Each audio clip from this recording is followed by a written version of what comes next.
जो पहले विष जैसा लगता है लेकिन अंत में अमृत जैसा स्वाद लेता है, यह सत्व का आनंद है जो स्वयं के साथ शांति से पैदा हुआ है। उम्मीद ही आपको रिश्ते में कमजोर बनाती है। उम्मीद का जन्म आपके मन में ही होता है। शांत, नम्रता, मौन, संयम और पवित्रता ये मन के अनुशासन हैं। सभी स्वार्थी इच्छाओं पर काबू पाना पर्याप्त नहीं है। स्वामित्व और अहंकार को वश में करना भी आवश्यक है। जिसे तुम अपना समझकर मग्न हो रहे हैं, बस यही प्रसन्नता तुम्हारे दुख खोन का कारण है। कर्म मुझसे नहीं चिपके रहते, क्योंकि मैं उनके परिणामों से जुड़ा नहीं हूँ। जो लोग इसे समझते हैं और इसका अभ्यास करते हैं, वे स्वतंत्रता में रहते हैं।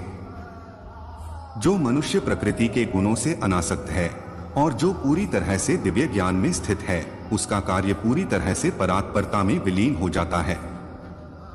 अभी निराश मत हो, क्योंकि तेरा वक्त कमजोर हो सकता है, तू नहीं।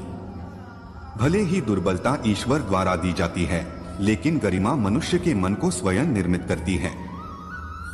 अंत में सभी आत्माओं को परमात्मा में मिल ही जाना है। यही तो आत्मा का अंतिम लक्ष्य है। सभी जीव मुझ में हैं और मैं सभी जीवों में हूं। तुम्हारे कर्म ही तुम्हारे भाग्य के निर्माता है। तुम्हारा मोह ही तुम्हारे दुखों का महान कारण है। आज वो तुम्हारा है, कल वो किसी और का होगा, इसलिए व्यर्थ का पछतावा मत करो। वर्तमान में जीना और उसका अनुभव ही जीवन है। आत्मा अमर है, न तो इसे कोई शस्त्र काट सकता है और न ही अग्नि इसे जला सकती है। जल इसके तेज को बुझा नहीं सकता और न ही वायु इसे सुखा सकती। किसी और के जीवन की नकल को पूर्णता के साथ जीने की तुलना में अपने भाग्य को अपूर्ण रूप से जीना बेहतर है।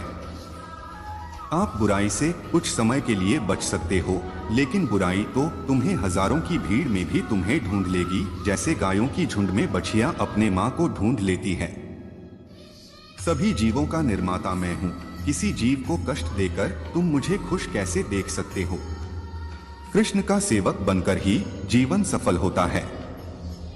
मैं विधाता होकर भी विधि के विधान को टाल नहीं सकता। मन सफेद कपड़ा है, इसे जिस रंग में डुबाओगे वही रंग चढ़ जाएगा। उठो, श्री कृष्ण के चरणों का वंदन करो, लज्जा और अभिमान छाड़ दो, मन को निर्विकल्प कर लो और वृत्ति को सावधान करके हरिचरणों का वंदन करो। जीवन में सुख ही सुख है यदि हम उम्मीदों का त्याग कर दें। जीवन में आधे दुख का कारण आशाएं बड़ी होना है। जो व्यक्ति आपकी कदर नहीं करता, उसके साथ रहने से अच्छा है आप अकेले रहे। क्रोध की अवस्था में भ्रम जन्म लेता है। भ्रम बुद्धि को नष्ट कर देती है और बुद्धि के नष्ट होते ही व्यक्ति का पतन हो जाता है। मैं सभी प्राणियों को समान रूप से देखता हूँ। मेरे लिए कोई बड़ा छोटा, अमीर गरीब नहीं है। ना कोई मुझे कम प्रिय है, ना अधिक, लेकिन जो मेरी प्रेम पूर्वक आराधना करते हैं, मैं सदैव उनका हूँ। मेरा तेरा, छोटा बड़ा, अपना पराया मन से मिटा दो, फिर सब तुम्हारा है और तुम सबके हो।